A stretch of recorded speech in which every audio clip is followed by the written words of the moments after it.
ఇక రోజు రోజుకి రేవంత్ సర్కార్ తీరుతోటి నిరుద్యోగుల అసంతృప్తి పెరుగుతుంది. ఖమ్మంలో నిరుద్యోగి ఆత్మహత్య యత్నం, ఉద్యోగాల కోసం ఏళ్ల తరబడి నిరుద్యోగుల నిరీక్షణ పైన ఈ అంశాలన్నిటిపైన చర్చిద్దాం. మనకు అందుబాటులో ఉన్నారు నగేష్ గారు, కాంగ్రెస్ నాయకులు, పుల్లారావు యాదవ్ గారు బీజేపీ నాయకులు, గెలుగు శ్రీనివాస్ యాదవ్ గారు బీఆర్ఎస్ఎస్వి రాష్ట్ర అధ్యక్షులు, బండా రామారావు గారు రాజకీయ విశ్లేషకులు. అందరికీ నమస్కారం అండి.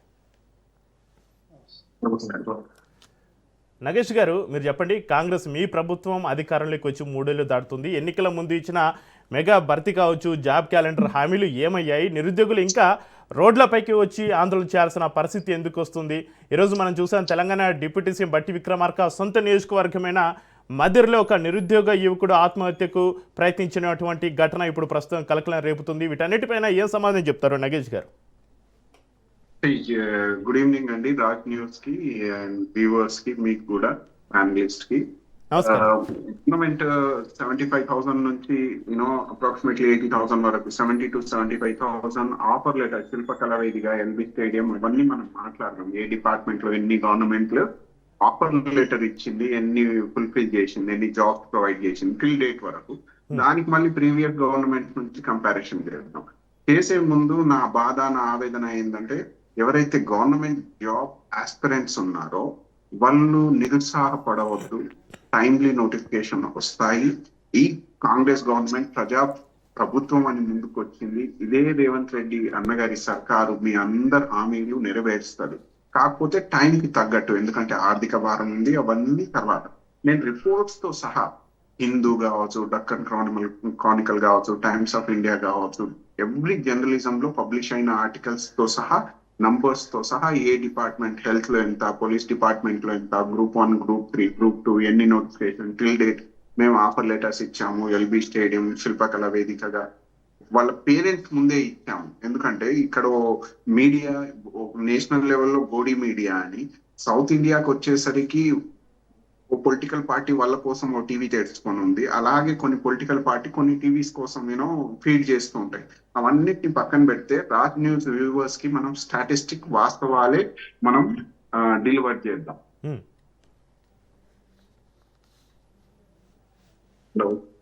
నగేష్ గారు వినిపిస్తుంది చెప్పండి. నగేష్ గారు వినిపిస్తుంది, చెప్పండి. అయితే ఇప్పుడు సమస్య ఏంటంటే, మీకు మీ నా question to rectify your self only. Question ఏంటంటే, అసలు నిరుద్యోగం అంటే ఏంటి, అన్ఎంప్లాయ్మెంట్ అంటే ఏంటి, క్లాసిఫికేషన్ చేయాల్సిన అవసరం ఉంది. అన్ఎంప్లాయ్మెంట్ అనేది స్టేట్, పబ్లిక్ ఒకటి, ప్రైవేట్ ఒకటి, 2 భాగాలుగా చేయాలి. రైట్? ఇప్పుడు పబ్లిక్ వచ్చేసరికి చిక్కడపల్లి, అశోక్ నగర్ లో ఉన్న యువత నిరుద్యోగమే. కాకపోతే వాలంటరీగా మా గవర్నమెంట్ జాబ్స్ తప్ప వేరేది వద్దు అని దాని పట్ల ప్రయత్నం చేస్తూ ఉంటారు. దాంట్లో భాగంగా merit, survival of the fittest, merit ని బేస్ చేసుకుని రిక్రూట్మెంట్ అవుతాయి, రిజర్వేషన్ ఇవన్నీ కోణాలు ఉంటాయి. అయితే మీరు అంటున్నారు ఇప్పుడు ఖమ్మంలో ఇలాంటి సంఘటనలు జరగొద్దు, రాష్ట్ర వ్యాప్తంగా జరిగింది. కాకపోతే నేను అనేది ఏంటంటే, మీరు ప్యానలిస్ట్ నాకు స్టేట్ ప్రజలకి చెప్పాల్సిన అవసరం ఏముందంటే, నిరుద్యోగం అని జర్నలిస్టులు అందరు చూపిస్తున్నారు చూడండి కొన్ని టీవీలలో. చిక్కడపల్లిలో ఉన్నది కంప్లీట్ నిరుద్యోగం కాదు, వాలంటరీగా వాళ్ళు స్వతహాగా మాకు గవర్నమెంట్ జాబ్ తప్ప వేరే కొలువులు వద్దు. ఈ గవర్నమెంట్ కొలువుల పండుగగా ఓ ఈవెంట్ సంవత్సరం ఎవ్రీ 3 months 4 months ఒకసారి పెడుతుంది, అది పక్కన పెట్టండి. కానీ అన్ఎంప్లాయ్మెంట్ అనేది ఏంది క్లాసిఫై చేయాలి. అసలు నిరుద్యోగం అంటే ఓన్లీ గవర్నమెంట్ జాబ్ ఆస్పిరెంట్స్ కే నిరుద్యోగం అంటామా? ఇవి మనం క్లియర్ చేయాలి. ఇంకో సమస్య ఉంది. సమస్య ఏంటంటే, ఎవ్రీ ఇయర్ 1,15,000 మంది ఇంజనీరింగ్ గ్రాడ్యుయేట్స్ వస్తున్నారు, మెడికల్ గ్రాడ్యుయేట్స్ వస్తున్నారు, బీకామ్ జనరల్ డిగ్రీస్ గ్రాడ్యుయేట్స్ వస్తున్నారు, BCom computer, BA, different stream నుంచి. ఇవన్నిటిని సాటిస్ఫై చేసే అంత ఎంప్లాయ్మెంట్ పబ్లిక్ సెక్టర్ క్రియేట్ చేయగలుగుతుందా లేదా? మనం అందరం దాని మీద చర్చిద్దాం. నా ఆన్సర్, నా అబ్జర్వేషన్, గవర్నమెంట్ ఇప్పటి వరకు 2.5 years లో 75,000, ఓ వారం రోజుల ముందే 7,403 ఏదైతే పోలీస్ డిపార్ట్మెంట్ లో నోటిఫికేషన్ ఇచ్చిందో దాని కలిపితే 77,000 నుంచి 78,000 వరకు గవర్నమెంట్ రిక్రూట్మెంట్ ప్రాసెస్ ఆన్ చేసింది. 70,000 approximately offer letters, appointment letters Shilpakala Vedika, LB stadium, right, ఈ వేదికలు వాళ్ళ పేరెంట్స్ ముందే ఇచ్చింది. సో ఇప్పుడు మనం చూడాల్సిన చాలా ఇంపార్టెంట్ అండ్ వ్యాలిడ్ ఏంటంటే, నిరుద్యోగులు అంటున్నారు. అదొక్కటే నిరుద్యోగమా, లేకపోతే ఐటీ సెక్టర్ లో ఎంప్లాయ్మెంట్ జనరేషన్ చేయడంలో ఈ గవర్నమెంట్ నిజంగా వాస్తవానికి కంపేర్ చేసి last 10 years 20 years back government, ఏ గవర్నమెంట్ అయినా సరే, ఇప్పుడు ఉన్న సీఎం రేవంత్ రెడ్డి గారి క్యాబినెట్ గవర్నమెంట్ ఎంత అద్భుతంగా పనిచేస్తుందంటే, నేషనల్ యావరేజ్ కన్నా కింద ఉంచేటట్టు అన్ఎంప్లాయ్మెంట్ ఏదైతే యావరేజ్ ఉందో 4.5, దానికన్నా కిందే ఉంది. అంటే పబ్లిక్ సెక్టార్ లో ఎంప్లాయ్మెంట్ క్రియేట్ చేస్తుంది, ఎఫ్డిఐస్ తీసుకొస్తుంది, రైట్, స్కిల్ యూనివర్సిటీ పెట్టింది, స్కిల్ డెవలప్మెంట్ దిశగా వెళ్తుంది.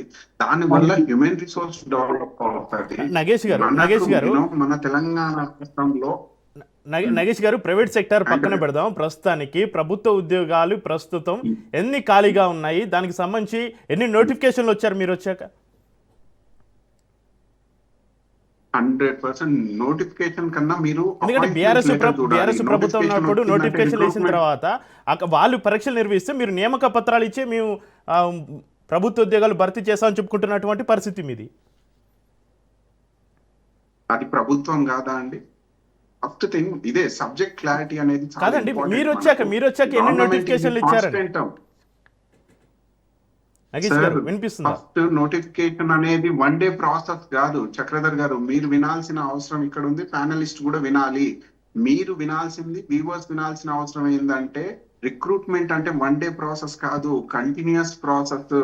మేము వచ్చిన తర్వాత కోర్ట్ ఆఫ్ లాలో ఎన్ని స్టే పడ్డాయి, మేము వచ్చిన తర్వాత ఆఫర్ లెటర్ ఎన్ని రిలీజ్ అయ్యాయి, Group 1, Group 2, Group 3 నుంచి మెగా డిఎస్సి వరకు, రైట్, కానిస్టేబుల్ వరకు, పోలీస్ డిపార్ట్మెంట్ వరకు, ప్రతి ఒక్క డిపార్ట్మెంట్ లో ఈ గవర్నమెంట్ ఫిల్ఫిల్ చేస్తుంది. మీరు ఇది మాట్లాడొద్దు. ఇప్పుడు మీరు అన్నది చూడండి, ఓన్లీ ప్రైవేట్ పక్కన పెట్టేసి ఓన్లీ గవర్నమెంట్ జాబ్స్ అనండి. ఇప్పుడు ప్రభుత్వ జాబులు రాకపోతే ప్రైవేట్ సెక్టార్ లోకి వెళ్తారు, అది సెకండరీ. ప్రస్తుతం మీ ప్రభుత్వం ఒక స్పష్టత ఇవ్వాలి కదా, ప్రభుత్వ ఉద్యోగాలు ఇప్పుడు ప్రెసిడెంట్ ఎన్ని ఖాళీగా ఉన్నాయి, ఎందుకు ఈ జాబ్ క్యాలెండర్ పైన కాంగ్రెస్ లీడర్లు ఎందుకు నోరు మెదపడం లేదు? Sorry to say you, first Chakradhar గారు క్షమించాలి, మిమ్మల్ని ఇంటరప్ట్ చేస్తున్నాను. చెప్పండి. వెరీ గవర్నమెంట్ జాబ్ అనేది వాలంటరీగా తీసుకున్నారు. వాలంటరీ అంటే నేను కోరుకున్నాను కాబట్టి నేను చిక్కడపల్లిలో ఉన్నాను, మిగతా ఆప్షన్స్ ఆర్ ఓపెన్.